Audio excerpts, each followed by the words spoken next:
Christmas morning arrived the way it always did in that town. Quiet, careful, almost rehearsed.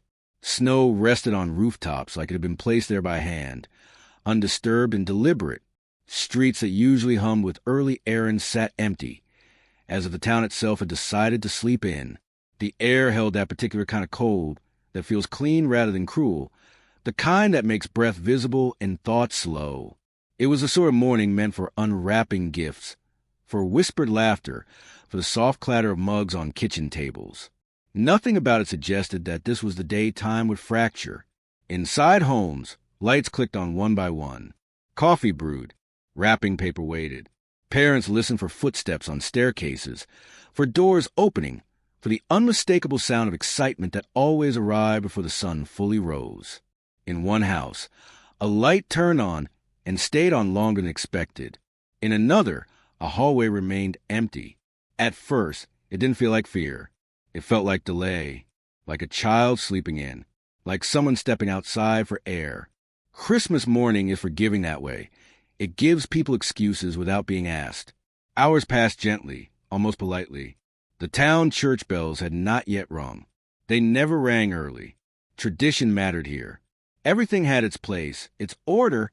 The bells were meant to mark celebration, not urgency. Somewhere between the second cup of coffee and the cooling of breakfast plates, a thought surfaced in someone's mind. Small, unwelcome, quickly dismissed. Something is off. But Christmas had a way of swallowing such thoughts whole, convincing people that joy simply arrived late sometimes. The first phone call wasn't frantic. It wasn't even alarmed. It was casual, almost embarrassed, the kind of call made with an apologetic laugh. "Have you seen them this morning?" The answer was no, but no one worried yet. Another call followed, then another. Each one tightened the air just a little more. By the time concern took shape, it was already wrapped in confusion. There had been no crash, no scream, no sound to mark a moment of departure. Just absence, clean and unexplained. Outside, the snow remained untouched. No footprints led away from where they should have been. No tire tracks cut through the white. It was as if the morning had swallowed a person whole and left no evidence behind. The town, so used to reading itself through signs and patterns, found nothing to read at all. That was what unsettled people most.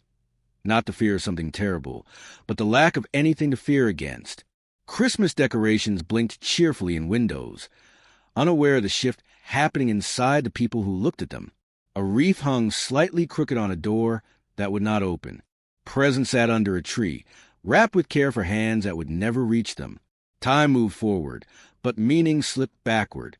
The day began to feel like a stage set after the actors had vanished.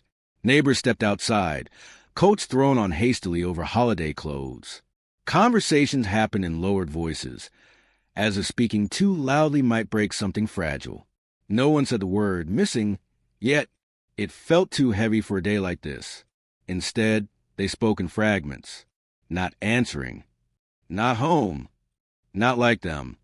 Each phrase hovered in the cold air before dissolving. The town had always believed it was the kind of place where things didn't disappear.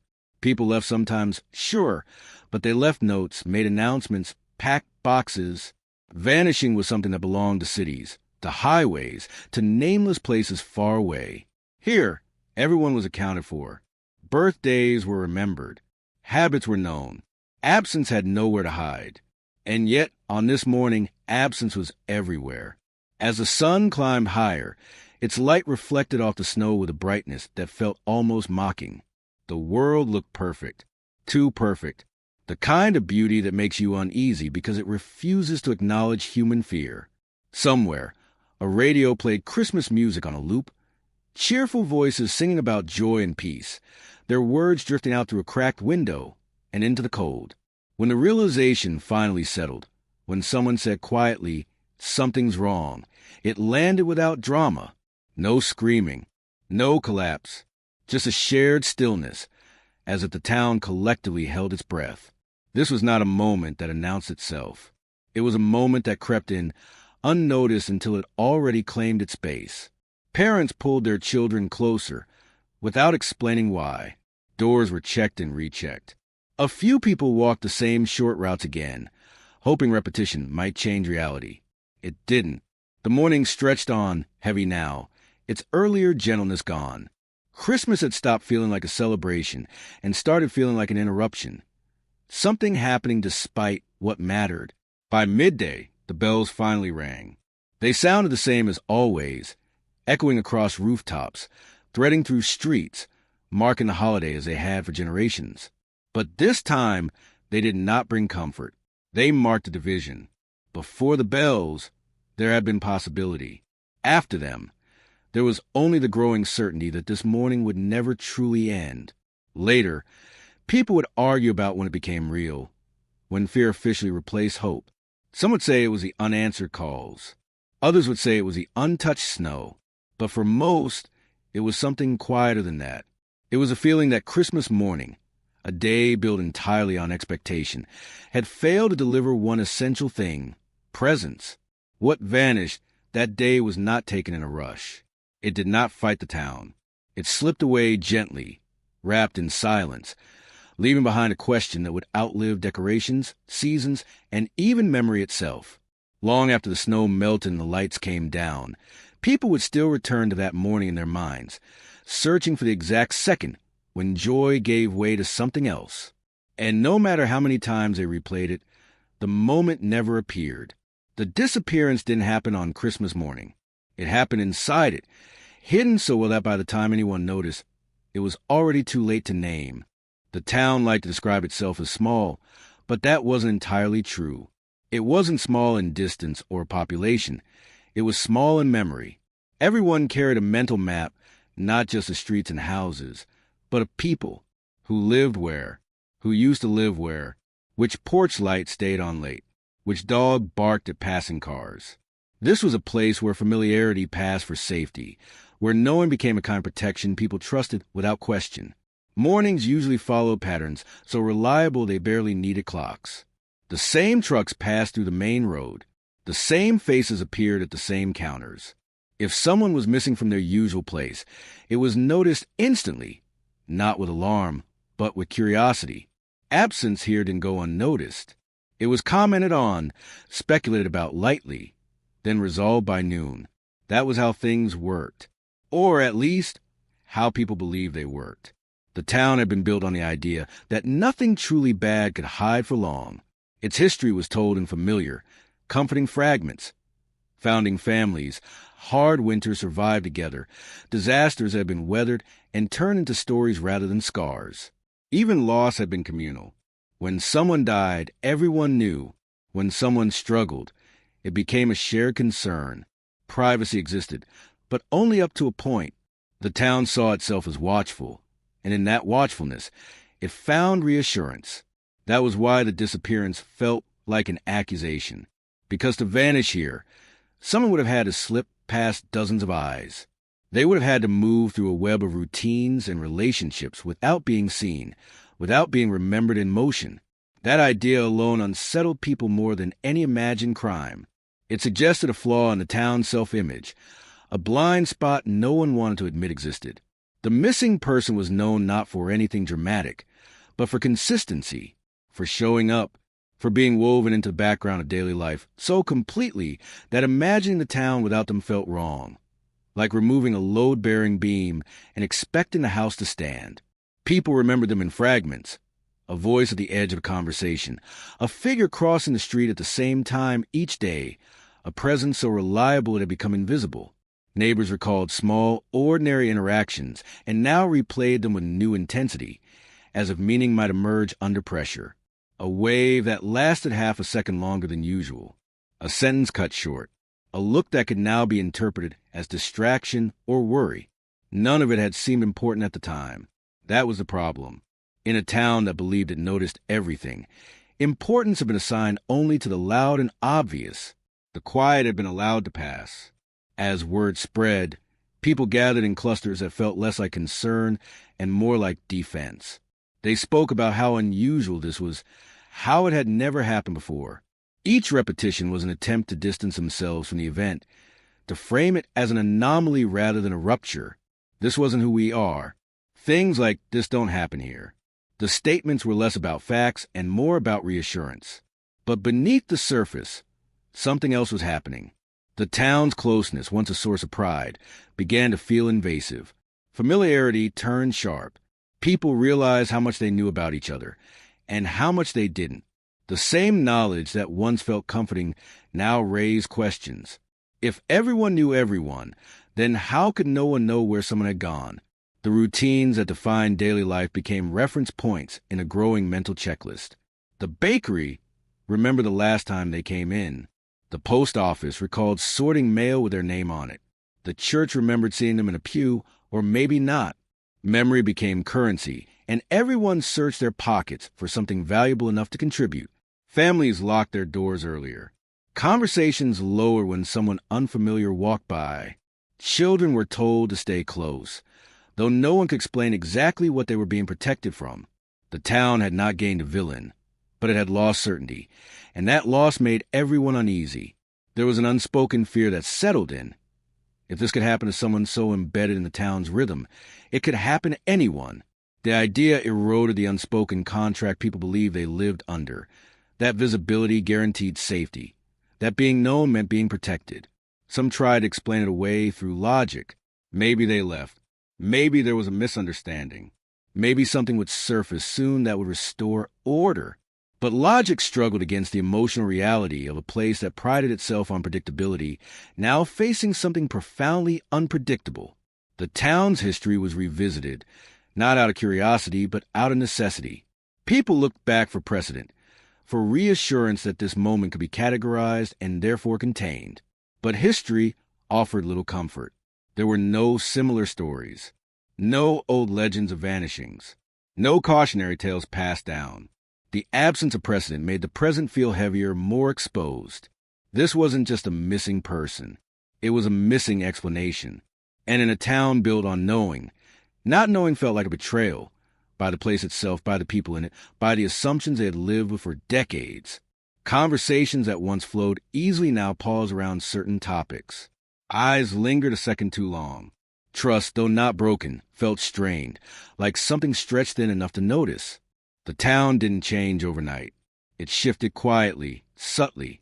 The way people greeted each other, the way they looked at familiar buildings, the way they interpreted silence. What had once been peaceful now felt watchful. What had once been ordinary now felt like it might be hiding something. And all of it stemmed from a single, impossible question that hung over the town like low cloud cover.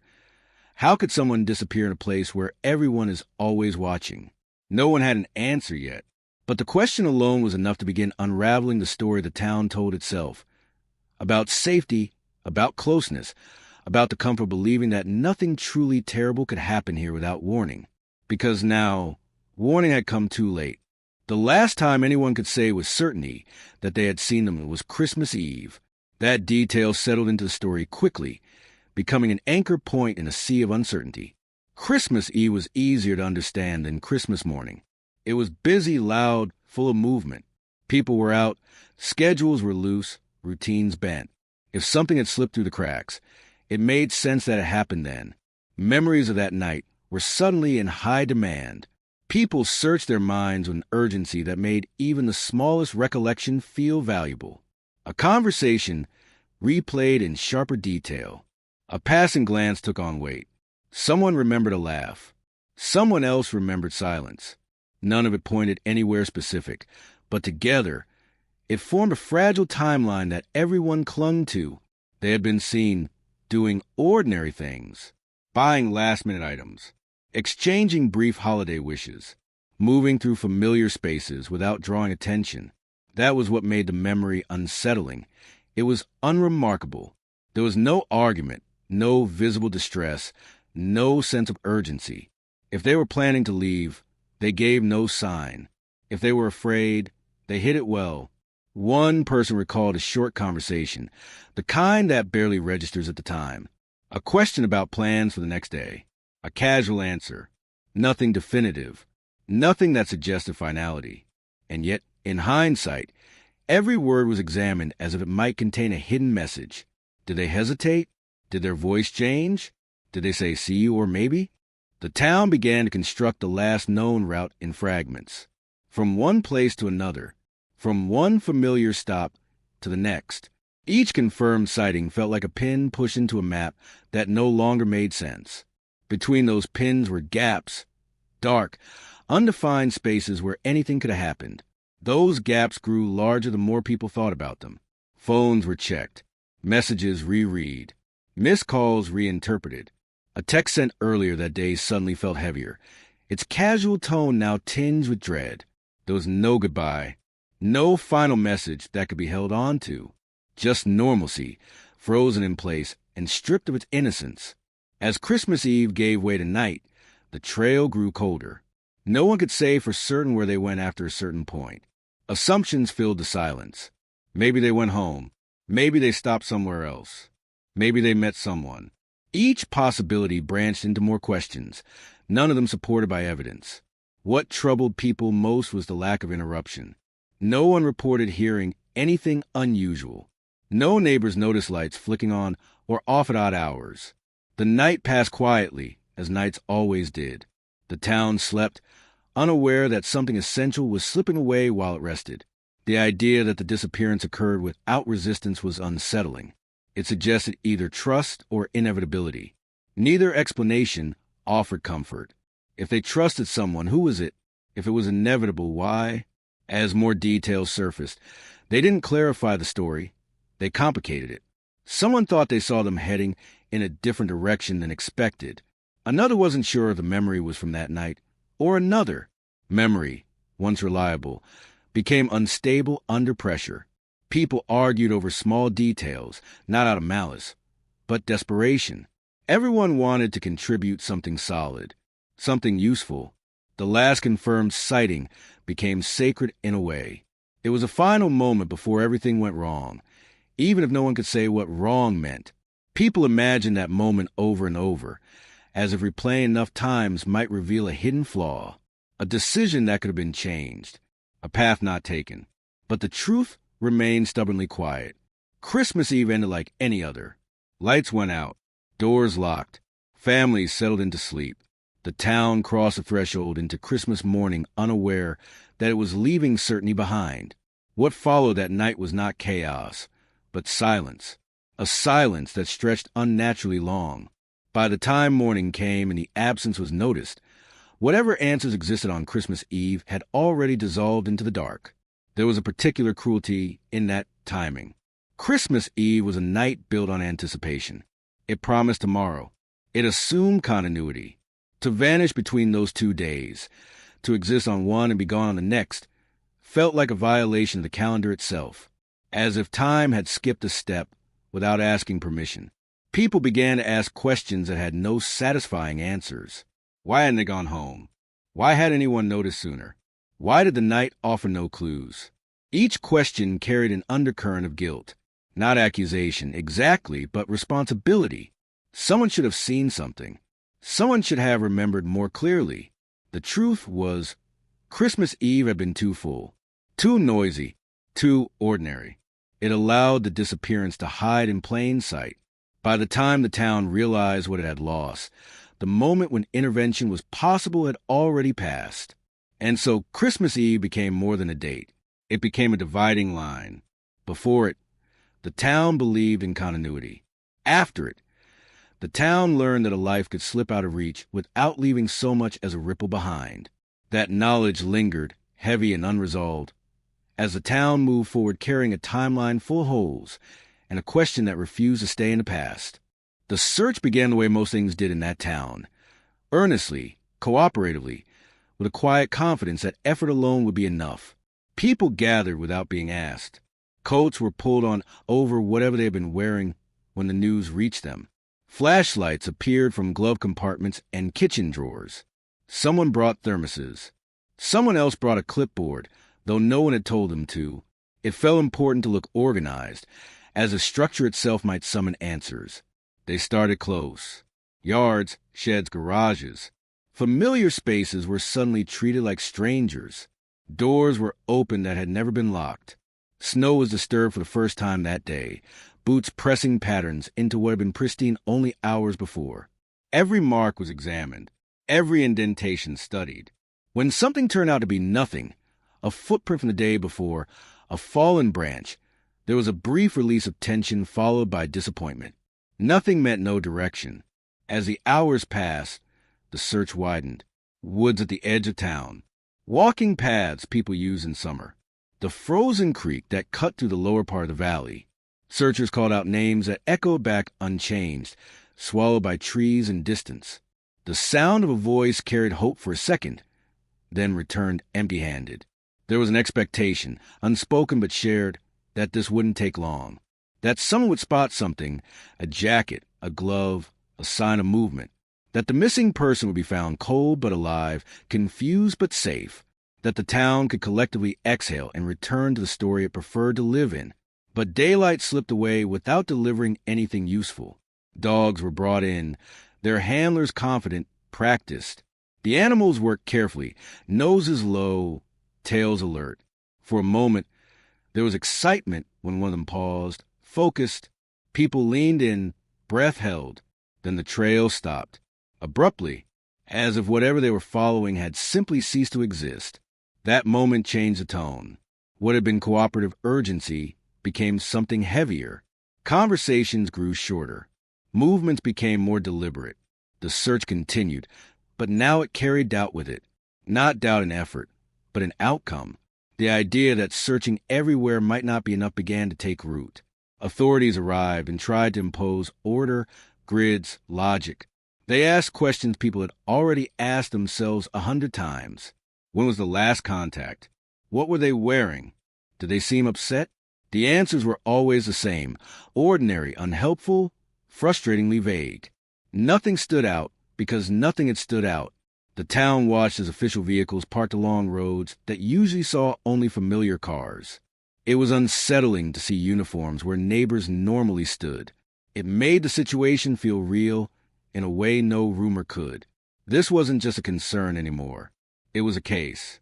Search teams combed areas that had already been walked through twice. Snow was shoveled back. Underbrush was pushed aside. Ice was tested cautiously. Every effort was made to leave no space unchecked. And still, the land gave nothing back. What no one said out loud, but many felt, was that the search felt performative after a certain point. Necessary, yes. Earnest, absolutely. But also hollow. Like looking for something that had never been there to begin with. The town was searching outward, but the mystery didn't seem to exist in any physical place. As night fell, floodlights illuminated sections of forest, turning familiar trees into harsh silhouettes. The cold deepened. Breath became sharper. Some volunteers went home reluctantly, guilt written into every step. Others stayed, driven by something they couldn't name: hope, obligation, fear of stopping. The search extended into days. Each morning began with renewed determination and ended with the same quiet failure. Maps filled with markings. Areas were cleared and re-cleared. Tips came in, some sincere, some misguided. Each one raised hope briefly before letting it fall again. The emotional rhythm was exhausting. What became clear, slowly and painfully, was that the search was missing something essential. Not manpower, not effort, direction. There was no narrative to follow, no logical path forward. Every search requires an assumption, a place to start, a reason to believe the missing person moved a certain way. Here, there was none. The disappearance had no shape. People began to notice how often the search circled the town without truly entering it. Houses were checked only briefly. Familiar spaces were assumed safe by default. It was easier to imagine danger in the woods than within walls people trusted. Easier to believe in accidents than in intent. That bias went largely unchallenged at first. The town clung to the idea that the missing person had wandered, become lost, fallen somewhere unseen. These explanations allowed everyone else to remain innocent. Nature could be blamed. Misfortune could be blamed. But people were harder. As days passed, fatigue settled in. Not just physical exhaustion, but emotional wear. The search became routine, and routine drained urgency. Volunteers returned to work. Life resumed in pieces. But the question followed everyone, unspoken and persistent. Where you look when someone doesn't leave a trail. Eventually, the search slowed. Not officially, but perceptibly. Fewer people showed up each morning.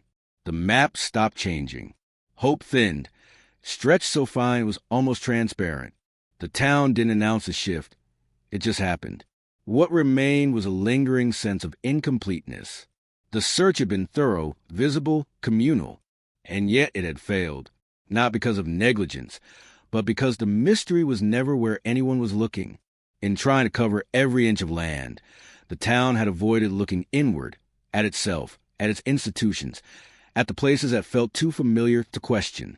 That realization hadn't fully formed yet, but hovered at the edges of thought, uncomfortable and unresolved. The search ended without an ending.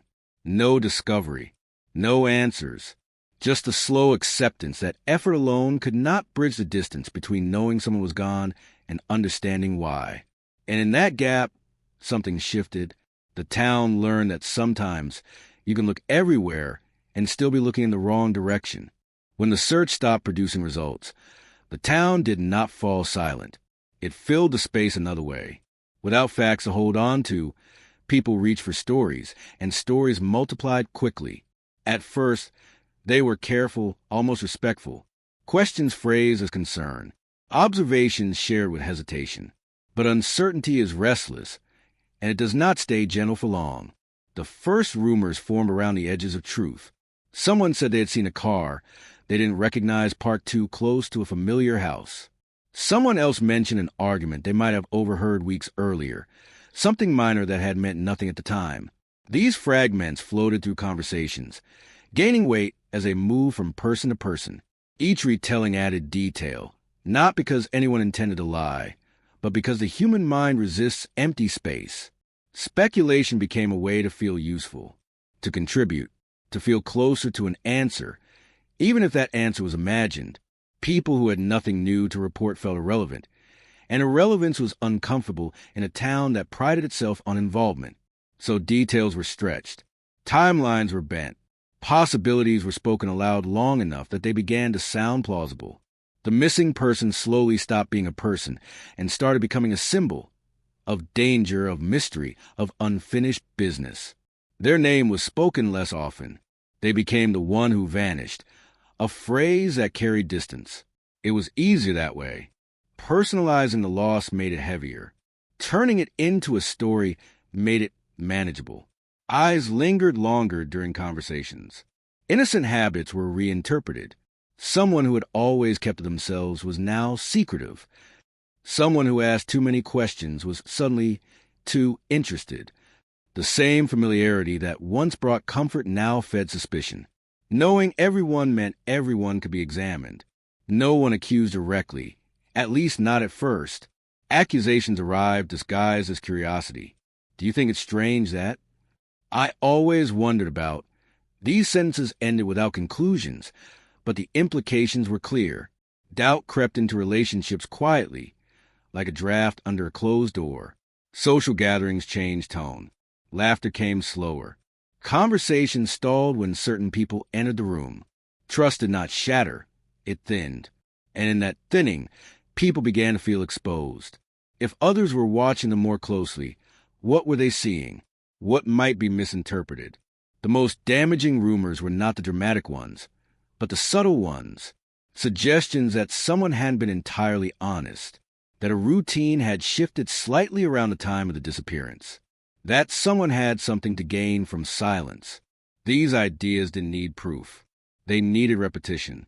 Local authorities tried to manage the flow of information, but restraint only fueled imagination. The absence of official answers created space for unofficial ones. Every quiet moment was interpreted as concealment, every delay as incompetence or worse. The town began to narrate the investigation itself, filling in gaps with whatever fit their fears. The missing person's past was pulled apart piece by piece. Innocent choices were re-examined through a darker lens. Friendships were questioned. Conflicts were exaggerated. The complexity of a human life was flattened into a series of potential motives. It wasn't cruelty, it was desperation. People needed the story to go somewhere. As weeks passed, the rumors hardened. What began as speculation took on the weight of belief. Certain narratives gained traction while others faded, not because they were more accurate, but because they were more emotionally satisfying. They offered villains. They offered logic. They offered an end. Those caught in the crosshairs felt it immediately. Invitations stopped coming. Conversations ended abruptly. Familiar smiles grew cautious. The town never formally turned against anyone, but it didn't have to. Isolation did the work quietly. At the same time, the missing person drifted further from reality. They became less a neighbor and more an idea, an unresolved equation people projected onto. Their absence was discussed more than their life. Their habits were dissected more than their character. Memory became selective, shaped by the needs of the present rather than the truth of the past. There were moments when the town seemed to realize what it was doing. Brief flashes of discomfort. Someone would say, "We don't actually know that," and the conversation would pause. But the pause never lasted. Silence was unbearable. Better to speak wrongly than not at all. Children picked up on the tension without understanding it. They overheard fragments, sensed a shift in tone. The story seeped into their understanding of the town, shaping their sense of safety. Adults reassured them while privately wrestling with doubts they couldn't articulate. What made the rumors especially powerful was how personal they felt. This wasn't a distant mystery, reported on screens. It was happening among people who shared grocery aisles and pews. Every theory implicated someone familiar. That intimacy gave the speculation a sharp edge. Eventually, the rumors began to contradict each other. Multiple versions of events existed simultaneously, each with its own logic. Instead of clarity, there was noise. Instead of progress, there was stagnation. The town talked endlessly, but moved nowhere. And yet, the talking served a purpose. It distracted from a more uncomfortable possibility, that the truth might not be dramatic or malicious or even human in the way people imagined, that it might be rooted in systems, in silence, in places people trusted too deeply to question. But that idea was harder to entertain. It required turning suspicion away from individuals and toward structures, toward the familiar, toward the things the town relied on to define itself. So the rumors stayed personal, tangible, easier to aim. In the end, they didn't bring answers. They brought fractures. Friendships strained. Reputations shifted. The town remained intact on the surface, but beneath it, something essential had changed. Trust no longer moved freely. It hesitated. It evaluated. And somewhere within all that noise, the missing person was lost again, not in space this time, but in story, buried beneath versions of themselves that may never have existed, shaped by a community struggling to live with not knowing.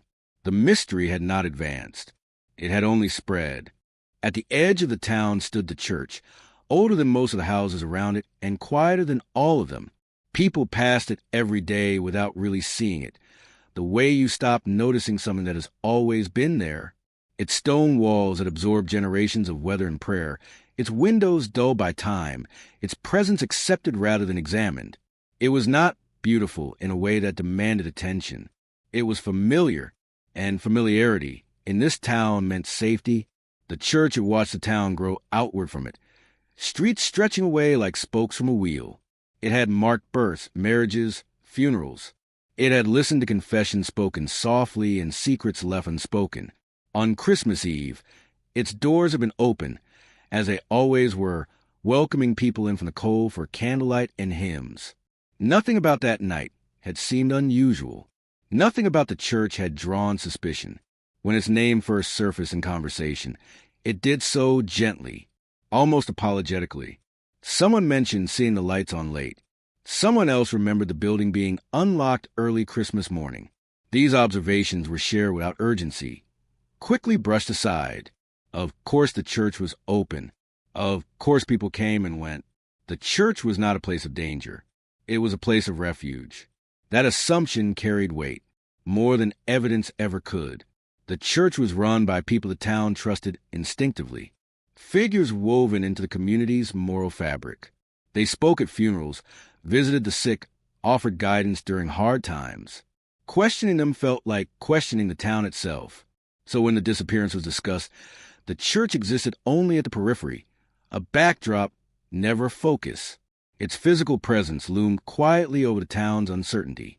While search parties combed forests and fields, the church remained still, its doors closed most days now, its silhouette unchanged.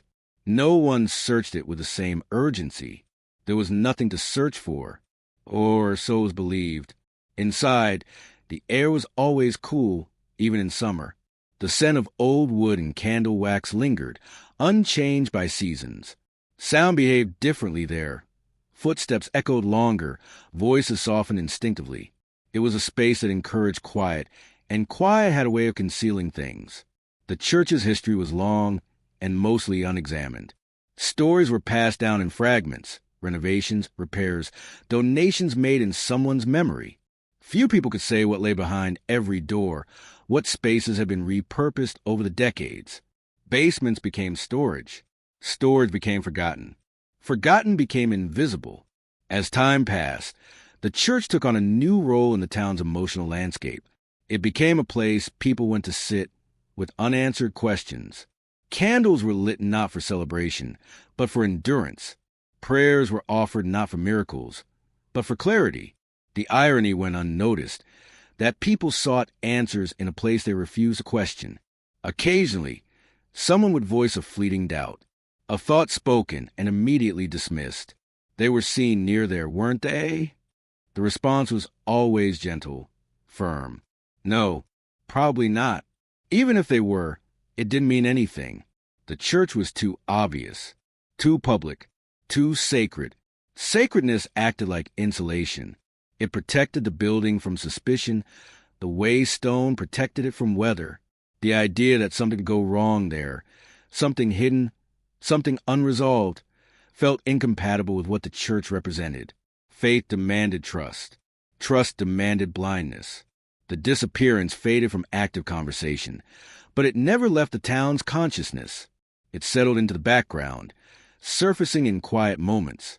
And always, the church stood unchanged, bells ringing on schedule, services continuing with measured regularity.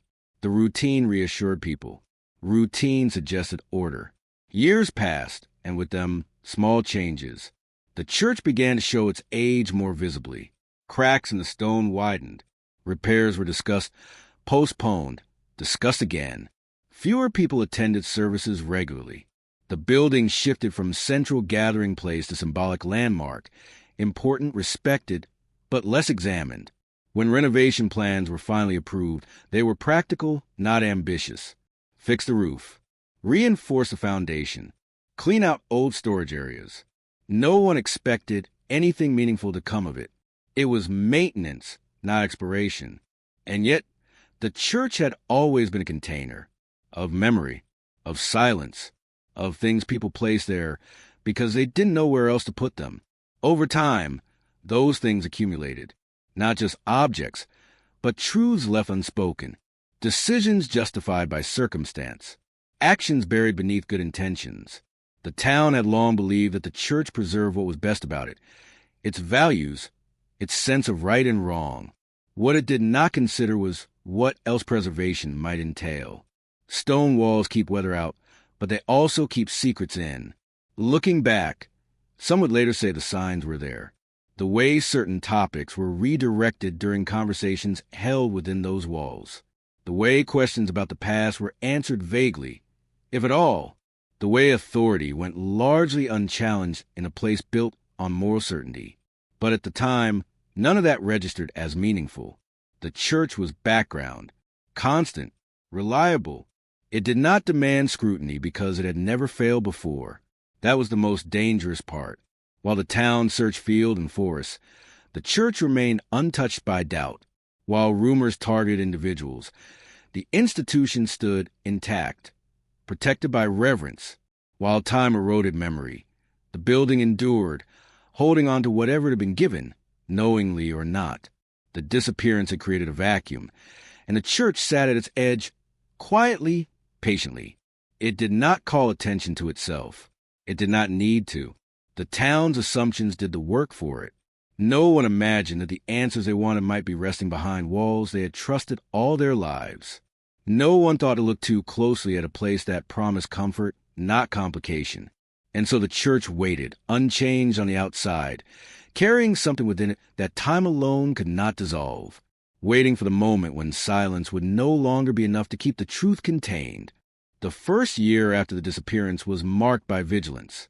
People noticed everything, every unfamiliar car, every sound after dark.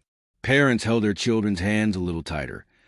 Even as the seasons changed and life insisted on moving forward, Christmas returned carefully, with quieter decorations and fewer lights. The town went through the motions, but no one fully believed in them anymore. By the second year, vigilance softened into habit. The fear no longer spiked. It lingered.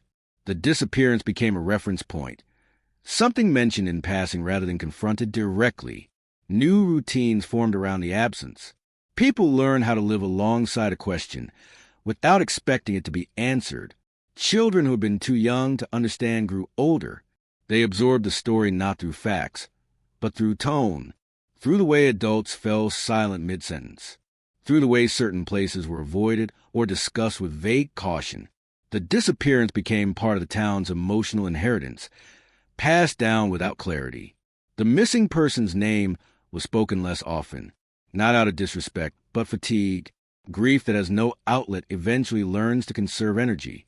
Photographs stayed in frames, but people stopped looking at them as closely. Memories softened around the edges, blurring details that once felt urgent. Each year, Christmas morning arrived again, stubborn and unchanged. Snow fell, bells rang, gifts were exchanged. But something fundamental was missing, not a person, but a feeling. Innocence did not return once lost. The town celebrated, but it did not relax. New families moved in, unaware at first. They sensed the town's quietness, its careful politeness. Someone would eventually tell them the story, usually in a lowered voice, as if speaking too loudly might wake something. The newcomers listened, nodded, and absorbed the warning implicit in the tale. This place remembers. The investigation never fully closed, but it stopped progressing. Files gathered dust. Leads dried up. The disappearance became officially unresolved, a phrase that sounded tidy, but explained nothing. For those who lived there, unresolved did not mean inactive. It meant suspended. People changed in small ways they rarely noticed. Doors stayed locked. Trust was given more slowly. Community events felt different, less spontaneous. The town remained friendly, but friendliness came with boundaries now. Knowing someone was no longer the same as trusting them. The church continued to stand, unchanged. Its bells rang every Sunday, every holiday. People attended services sporadically, seeking comfort rather than guidance. The building became a place to sit with unease rather than absolve it. Prayers were quieter. Faith felt more complicated. Years passed. The disappearance slipped into the category of stories that were always told in the past tense, even though nothing about it had ended. Remember when became the phrase that introduced it, as if remembrance itself might soften the reality. Teenagers dared each other to walk past certain places at night, daring fear they did not fully understand. They joked about the story, then fell silent when adults overheard. The laughter never lasted. Some things resisted humor. What lingered most was not fear, but dissonance. The town looked the same. Streets were repaved. Businesses changed hands. Seasons passed as reliably as ever. But beneath that normalcy was a sense of unfinished business that no amount of time could erase. Occasionally, someone would think they had seen the missing person, a figure in a crowd, a familiar walk. These moments were brief and painful, quickly dismissed as imagination. Hope had become too costly to entertain for long. As the years stretched on, the disappearance lost its urgency but gained weight. It settled into the town like a second foundation, invisible but structural. Decisions were made with it in mind. Reputations were shaped by proximity to it. Silence became a skill people practiced. The town learned how to remember without speaking, how to acknowledge without confronting, how to let a question exist without demanding an answer. This adaptation allowed life to continue, but it came at a price. Emotional openness narrowed. Curiosity dulled. By the time a decade had passed, the disappearance felt less like an event and more like condition, something chronic, something you lived with. New tragedies occurred, but none displaced it. It remained singular, unresolved in a way that resisted comparison. The church's walls aged alongside the town. Paint peeled. Repairs were delayed. The building remained respected, but less visited. Its presence felt heavier now, though few could say why. It was simply there, a constant and a place defined by what was missing. When people thought back to that Christmas morning, details shifted. Some remembered snow that hadn't fallen. Others recalled conversations that hadn't happened. Memory reshaped itself around the absence, trying to make sense of something that never offered clarity. What endured was a feeling that time had not fully moved on. That part of town remained anchored to a single morning, unable to progress beyond it. Life continued, but it did so unevenly, dragging something behind it. And in that long stretch of years, with nothing to resolve the mystery and no new direction to pursue, the town learned a difficult truth. Some disappearances do not fade. They sink deeper, embedding themselves into the shape of a place until the place itself is changed. The mourning never ended. It simply grew older. The discovery did not arrive with urgency. There were no alarms, no sudden rush of people, no dramatic interruption of daily life. It began the way many things do in old places, with maintenance, with dust, with a task no one was particularly interested in, carried out more out of obligation than expectation. The church had finally begun its renovations after years of discussion and delay. The work was practical, almost dull. Reinforce weakened beams. Clear out storage areas that had not been touched in decades. Fix what time had quietly undone. No one involved believed they were stepping into history. They believed they were stepping into neglect. The lower levels were addressed last. Spaces few people ever entered anymore. Rooms that existed more on blueprints than in memory. The air down there was different. Cooler, heavier, carrying the smell of damp stone and age. Light struggled to settle. Even when lamps were brought in, dust rose easily, coating everything with a fine layer that suggested long-standing abandonment rather than simple disuse. Workers moved carefully, not out of fear, but respect. Old buildings demanded patience. Walls sometimes hid pipes where none were expected. Floors creaked unpredictably. There was a sense that the structure had its own logic, shaped by decades of modifications layered on top of one another. It was in a corner space, one that had been repurposed several times, then forgotten. That something felt wrong. Not visibly wrong at first, just inconsistent. A wall that didn't align with the rest. A section of flooring that sounded different underfoot. These were the kinds of irregularities that usually meant old repairs or structural shortcuts. At first, no one thought much of it.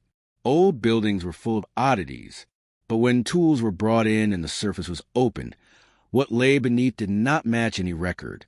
Not storage, not foundation. Something sealed, something deliberately closed off. The atmosphere shifted quietly. No one spoke for a long moment, not because they knew what they were looking at, but because instinct recognized significance before the mind could articulate it. There are moments when curiosity gives way to restraint, when the sense of discovery is accompanied by unease rather than excitement. When the space was finally open enough to be examined, what was found did not announce itself dramatically. There was no immediate clarity, just the undeniable presence of something that did not belong to maintenance or history or architecture. Something human. The response was procedural, controlled. Work stopped. Authorities were contacted. The site was secured. Word spread carefully, deliberately, as if speed might somehow make the truth less manageable. By the time officials arrived, the workers had stepped back, their earlier indifference replaced by quiet shock. What emerged over the following hours was not just evidence, but realization, the kind that settles slowly, layer by layer, as implications become impossible to avoid. This was not recent. This was not accidental. This was something that had been held in place, contained, while years passed above it uninterrupted. The church, long regarded as a witness to the town's history, was suddenly implicated in it. As news reached the town, reactions varied. Some felt immediate clarity, a grim sense of finally being right about something unnamed. Others felt disbelief so strong it bordered on denial. The idea that answers had been this close, this contained, felt unreal, offensive, even. People gathered in quiet clusters, speaking in fragments. No one wanted to be the first to say what everyone was thinking. The weight of decades pressed in all at once. This was not just a discovery. It was a reckoning. What stunned people most was not the finding itself, but its location, that it had been held in a place associated with trust, with safety, with moral authority. The same walls that had sheltered prayers and grief had also concealed something unresolved, something abandoned. As details emerged, they did not soften the blow. They sharpened it. Timelines aligned in ways no one wanted to acknowledge. The space had been sealed around the same time the disappearance had occurred. Renovations documented shortly after Christmas. Minor repairs that no one had questioned. Decisions made quietly, signed off without scrutiny. The town began to revisit memories it had long set aside. That Christmas Eve service. The lights on late. The unlocked doors. Details once dismissed now returned with clarity that felt cruel in its precision. What had been chance now looked like design. The emotional shift was profound. For years, the mystery had lived in abstraction, in woods, in imagined roads, in anonymous danger. Now it was rooted in stone and timber, in a place people had entered willingly, seeking comfort. Grief resurfaced, but it was altered, sharper, angrier. It carried the bitterness of proximity. Knowing the truth had been close enough to touch for years, hidden in plain sight, made the loss feel freshly inflicted. There was also guilt, not the loud, accusatory kind, but the quiet, corrosive kind. How had no one noticed? How had no one looked more closely? How many assumptions had been made simply because the space felt untouchable? The church was closed indefinitely. Its bells did not ring. The silence that followed was heavier than any sound it had ever produced. People avoided the building now, not out of fear but disillusionment. Something sacred had been complicated beyond repair. Authorities worked methodically, reconstructing events long buried. Each new detail peeled back another layer of the town's certainty. What had once seemed impossible now felt inevitable, the result of trust misplaced and questions unasked. The discovery did not bring relief. It brought gravity. For years, people had imagined answers as something that would lift the weight they carried. But truth, when it arrived, did not lighten anything. It added mass. It demanded responsibility. It reframed memory. The town realized, slowly and painfully, that the disappearance had never been as distant or mysterious as it believed. It had been contained, preserved, waiting for the moment when time would no longer be enough to keep it hidden. And in that realization, the town crossed another threshold, from not knowing to knowing, from speculation to certainty, from wondering what had happened to understanding that the question had never been where, but why it had been allowed to remain unanswered for so long. The church had not spoken. It had not needed to. By giving up what it had held, it had said everything. What followed the discovery was not clarity, but confrontation. The town had answers now, but answers are not the same as understanding. Facts surfaced one by one, each heavier than the last, each demanding a different kind of reckoning. What had been hidden was no longer just a body or evidence. It was a chain of decisions, omissions, and quiet permissions that stretched back years. Investigators moved carefully, aware that they were not just reconstructing a crime, but dismantling a story the town had told itself for generations. Records were pulled, maintenance logs examined, meeting notes reread with fresh eyes. What emerged was not a single moment of wrongdoing, but a gradual narrowing of choices, moments when action could have been taken, questions could have been asked and weren't. The truth did not belong to one person. That was the most difficult part. There was no simple villain to absorb the town's anger, no single figure whose removal could restore balance. Instead, responsibility was dispersed, diluted across institutions and habits and assumptions. Decisions made in good faith. Silence justified as discretion. Authority respected to the point of exemption. The church had not acted alone. It had acted within a system that rewarded quiet resolution over confrontation, preservation over transparency. Problems were contained rather than exposed. Difficult truths were delayed rather than addressed. And over time, delay became policy. As details became public, the town experienced a second disappearance. not of a person, but of certainty. People struggled to reconcile the place they thought they knew with the reality now unfolding. Familiar faces appeared in reports, not as perpetrators, but as witnesses who hadn't spoken, administrators who had signed off on renovations without asking why, leaders who had chosen not to look too closely. There was shame in that realization. Collective, unspoken, heavy. Some reacted with anger, directing it outward, at institutions, at authorities, at anyone who could be blamed. Others turned inward, replaying years of trust with painful clarity. Conversations once remembered as benign now felt loaded. Moments of dismissal echoed, louder in hindsight.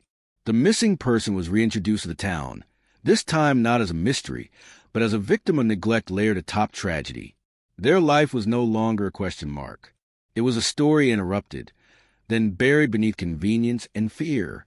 Memorials appeared quietly, flowers placed where none had been before, candles lit without ceremony. The town mourned openly now, but the grief was different. It was tangled with anger, with regret, with the unbearable knowledge that proximity had not saved them.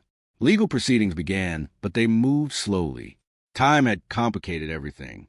Evidence aged. Memories blurred.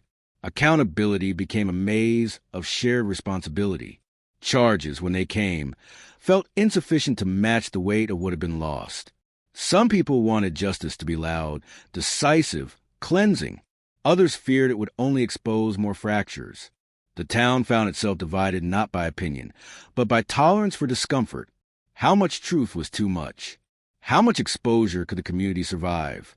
The church's role was examined publicly now, stripped of its protective aura. What had once been sacred space was subjected to scrutiny like any other institution.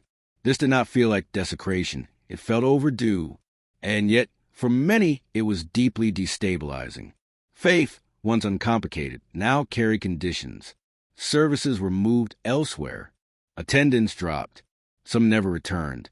The building stood empty, no longer a symbol of refuge, but of reckoning. Its silence was no longer peaceful. It was accusatory. As the town absorbed the full scope of what the walls had held, people began to see the disappearance differently. It was no longer just about how someone vanished, but about how many opportunities existed to prevent their erasure, and how easily those opportunities had been set aside. The most painful realization was not that something terrible had happened, but that it had been manageable, containable, addressable, and that it had been allowed to persist because confronting it would have been uncomfortable. That knowledge reshaped relationships. Trust was no longer automatic. Authority was questioned where it never had been before. The town's self-image, once rooted in closeness and moral clarity, fractured under the weight of accountability. People began to talk differently, less in whispers, more in careful, deliberate statements. Silence lost its innocence. It was no longer neutral. It was a choice. The missing person's family, long held at a distance by uncertainty, now stood at the center of a truth too large to ignore. Their grief, once suspended in limbo, took on new shape. Answers did not bring peace, but they brought recognition, validation, the acknowledgement that what they had felt for years had been justified. And still, the town struggled to move forward. Knowing what happened did not explain how it had been possible.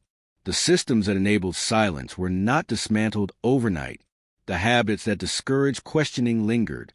What the walls had been holding was not just evidence, but permission to defer, to assume, to trust without verification, to prioritize comfort over truth.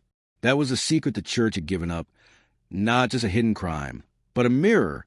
And the town, faced with its own reflection, had to decide what to do with what it now saw. Developer mode. Justice arrived without ceremony. There were no crowds gathered outside courthouses, no sense of climax that people could point to and say, this is where it ended. What came instead was paperwork, dates, statements read aloud in rooms that felt too small to hold the weight of what was being discussed. The town had waited years for answers, but it had not prepared for how quiet accountability would feel. Legal responsibility unfolded slowly, constrained by time, by technicalities, by the limits of what could still be proven. Some actions were too old to prosecute fully. Some decisions existed in gray areas where intent could not be cleanly separated from negligence. The law did what it could, but what it could do fell far short of what people felt was deserved. Names were mentioned in official language, carefully, cautiously. Not monsters, not villains in the way stories prefer. Just people. People who had made choices. People who had chosen silence, delay, discretion. For many in the town, that was harder to accept than outright cruelty would have been. Evil, at least, could be rejected. Ordinary failure is more difficult to condemn without implicating yourself. Sentences, where they existed, felt inadequate. Agreements were reached, responsibilities assigned. Consequences measured in years that did not correspond to the decades of absence the town had lived with. Some individuals faced repercussions. Others did not. The imbalance left a residue of bitterness that no ruling could erase. The missing person's family sat through proceedings with composure that felt almost unreal. They had lived with uncertainty so long that even truth arrived gently, as if afraid of causing further harm. Their grief had evolved beyond shock. It had hardened into something steady, something they carried rather than fought. When statements were read, they did not ask for revenge. They asked for acknowledgement, for the record to reflect what had been lost. Not just a life, but time, trust, and a chance for earlier intervention. Their words settled over the room like dust, impossible to ignore. Outside those rooms, the town continued its daily routines. Children went to school. Shops opened and closed. Life did not pause for justice, and that dissonance was unsettling. People expected closure to feel decisive. Instead, it felt administrative. Some residents felt relief simply knowing the truth was no longer hidden. Others felt anger sharpen rather than soften. Knowing who had failed did not undo the failure. Knowing how it happened did not explain why it had been allowed to continue for so long. Conversations shifted again, this time tinged with exhaustion. The story was no longer speculative, but it was still unresolved in the ways that mattered most. Justice, when filtered through systems designed for clarity, struggled to accommodate moral complexity. The church remained closed, its future debated in meetings that felt tense and circular. Some argued for demolition, seeing the building as irreparably tainted. Others insisted it should stand, repurposed, transformed, not as absolution, but as reminder. No decision felt right. Each option carried its own kind of loss. Faith, once a shared foundation, fractured quietly. Some people walked away from it entirely, unable to separate belief from betrayal. Others held on more tightly, reframing their faith as something personal rather than institutional. The town no longer moved together in matters of belief. That unity had been one of the disappearance's hidden casualties. Public memorials were planned and debated. Language mattered. Placement mattered. There was no consensus on how to honor someone whose absence had shaped the town for so long. Eventually, something modest was chosen. Not a monument that dominated space, but one that invited reflection. A marker that acknowledged loss without pretending to resolve it. The unveiling was subdued. No speeches stretched on too long. No attempt was made to frame the moment as healing. People stood together, some crying openly, others watching in silence. The air carried the weight of recognition rather than relief. In the weeks that followed, attention faded again, not into ignorance, but into something quieter. The story had reached its official conclusion, but emotionally, it remained open-ended. People returned to their lives carrying a clearer understanding of what had happened, but also a sharper awareness of what justice could not provide. Trust did not return easily. Authority figures were regarded differently now. Their words weighed rather than accepted. The town learned to ask questions it once would have swallowed. This change was subtle but significant. It reshaped how decisions were made, how concerns were voiced. And yet, even with these shifts, something remained unresolved. Justice had addressed actions, but it could not restore what had been lost in the years between disappearance and discovery. It could not give back the mornings that had passed without answers. The holidays lived under a shadow. The version of the town that existed before Christmas morning was gone, and no verdict could bring it back. For the family, closure remained elusive. Knowing where their loved one had been all those years did not soften the reality of having lived without them. Grief, once suspended in uncertainty, now had weight and shape. It was no longer hypothetical. It was confirmed, final. Some days were easier, others were not. Justice had given them truth, but it had also stripped away the fragile hope that had sustained them through the unknown. The pain changed, but it did not lessen. As months passed, the town stopped expecting resolution to feel satisfying. It accepted that justice, in this case, was incomplete by nature, that accountability could exist alongside regret, that acknowledgement could coexist with anger. What remained was responsibility, not legal, but communal, the responsibility to remember accurately, to question systems that discourage transparency, to resist the comfort of silence when silence protects the wrong things. The disappearance had ended on paper, but its consequences continued, reshaping how the town understood itself. Justice had been served, technically, but relief never came. Only a quieter, heavier awareness of what justice can and cannot repair. And in that awareness, the town learned that some endings are not meant to resolve pain, only prevent it from being buried again. Christmas morning returned again, as it always did, patient and unannounced. Snow fell softly through the dark hours before dawn, settling into corners of the town, as if it had always been meant to be there. Roof lines blurred, streets softened. The world looked clean in that way only winter can manage, as if nothing bad had ever touched it. And yet, everyone knew better now. Lights came on behind curtains, one by one. Kitchens filled with the familiar sounds of mugs placed on counters, ovens warming. Quiet footsteps moving carefully so children wouldn't wake too soon. The rituals survived. They always did. Rituals are resilient, even when belief is shaken. Especially then, when the bells rang. They did not surprise anyone. They rang with the same steady certainty they always had, echoing outward across the town, threading through houses and snow-covered yards. The sound was clear, measured, almost gentle, but no one heard it the way they once had. It no longer announced celebration alone. It carried memory now, layered, unavoidable. Some people paused mid-motion when they heard it, hands stilled on coffee cups. Curtains held halfway open. For a brief moment, the present loosened its grip, and the past slipped in, not violently, quietly, like breath fogging glass. Others kept moving. They had learned that stopping invited reflection, and reflection still hurt. Movement felt safer.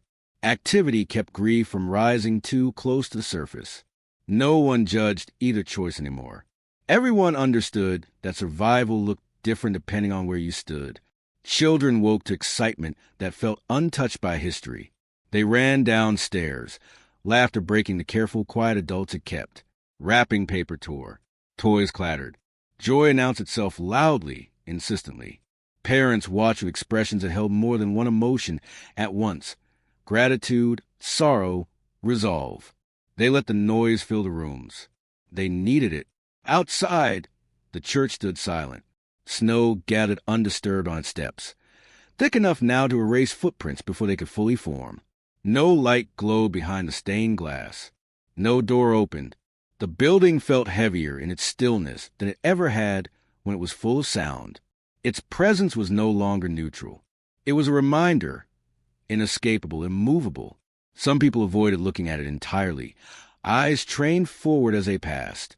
Others looked directly, almost challengingly, as if daring memory to surface.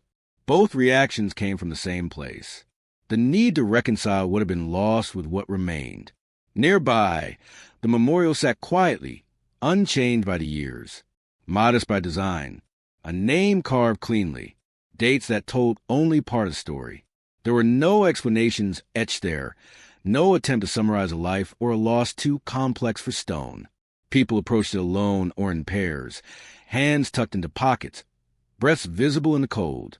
Flowers appeared without coordination. Someone always left them, though no one ever saw who. Candles, too, sometimes already burned low by the time anyone noticed. These gestures were not performative. They were necessary. Small acknowledgments that said, "We remember," even when we don't know what to say. For the family, Christmas existed in layers now. There was the present, children, laughter, routines rebuilt carefully over time. There was the past, Years spent waiting, hoping, rehearsing phone calls that never came. And there was a certainty that had replaced uncertainty, heavy in its own way. Knowing had not healed them.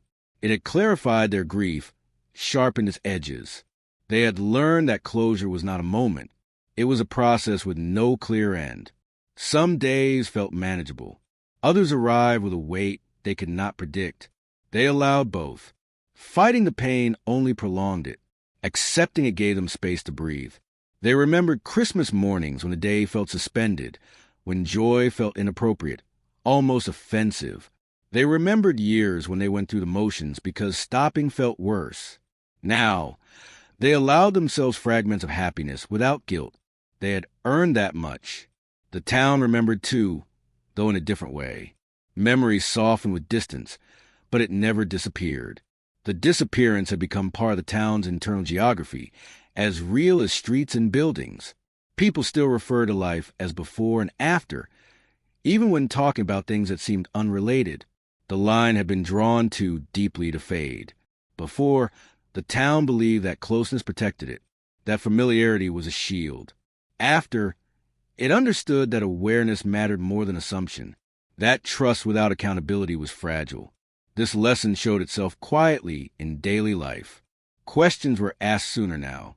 Concerns were voiced instead of dismissed. Authority was respected, but no longer exempt from scrutiny. Silence lost its innocence. People understood now that not speaking was also a choice, and that choices accumulate. There were moments when people longed for simplicity they had lost, for the ease of believing nothing truly terrible could happen here. But simplicity, once broken, cannot be restored without denial. The town chose something harder instead. It chose attentiveness. On Christmas mornings especially, people noticed things they once overlooked. A car idling too long, a door left open, footprints where they shouldn't be, not with panic, but with care. The kind that comes from knowing how easily absence can arrive unannounced. The bells continue to ring every year. Some wish they would stop, that the sound had become too heavy with meaning. Others found comfort in its persistence. The bells did not erase the past. They carried it forward, reminding the town that continuity did not require forgetting. Visitors still came through occasionally, drawn by fragments of the story they'd heard elsewhere. They asked careful questions. Locals answered thoughtfully, without embellishment. This was not a story for spectacle. It was a caution, offered gently. At night, when the town grew quiet and snow absorbed sound, it was easy to imagine the way things had once been. Innocent, certain, untouched. But that version of the town existed only in memory now, preserved like an old photograph that no longer matched the present. The real town was older, wiser, marked by what it had endured and what it had learned. It did not pretend otherwise. Some believed the ending had been too quiet, that there should have been more justice, more visible reckoning, more transformation. But life rarely provides symmetry. It offers continuation instead. And continuation, imperfect and unresolved, was the most honest ending available. The disappearance no longer demanded to be solved. It demanded to be remembered correctly, not as rumor, not as myth, but as truth, complex, uncomfortable, instructive. Each Christmas morning, someone inevitably thought back to that first one. The untouched snow, the unanswered calls, the slow realization that something was wrong. How the day had unfolded without urgency, without warning. How absence had slipped in quietly and stayed.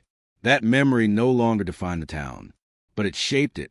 The bells rang again, their echoes stretching across rooftops and fields, carrying not just loss, but understanding. Not just grief, but responsibility. They rang for what was taken, and for what remained. Christmas morning still came.